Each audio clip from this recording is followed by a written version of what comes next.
So one of the things that people always ask, I know I always do with a guide, is okay, so in a certain part of water or stretch of a river, where are the fish?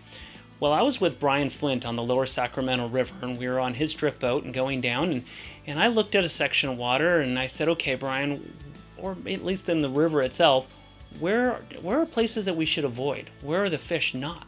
So out here you'll find that these bigger fish, 20, 24-inch fish, they don't like to go super shallow where they can easily be seen from the air.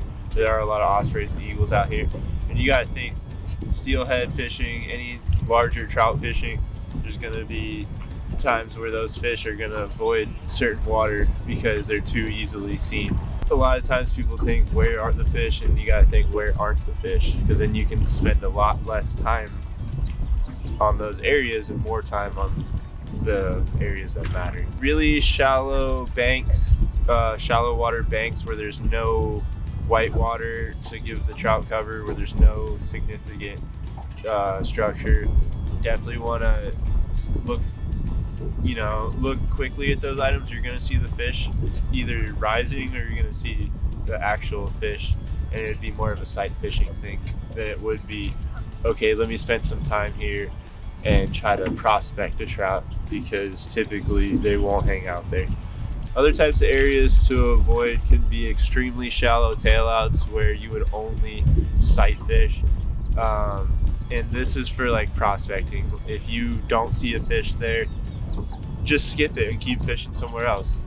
Typically the only reason the fish will be there is they're going to be on a red, or they're going to be in the tailout eating bugs off the surface or something. So you're going to see them rising, you're going to see the actual fish, because it's so shallow, it's so clear, there's no white water, there's nothing for them to hide under. A big fish isn't going to hang out there for much time. It's circumstantial.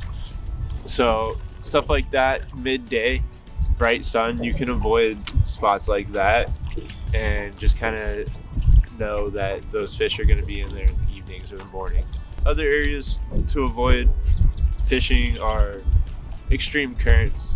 Anything with an extreme current where you couldn't swim or anything like that, you want to avoid that. The fish aren't going to be hanging out in that.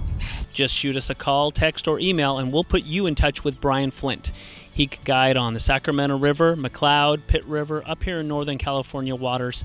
Some technical waters, but can be very successful and a lot of fun. Beautiful place, as you can see. So let us know. We'll get you in contact with Brian, and we'll see you right here next time on the Backcast.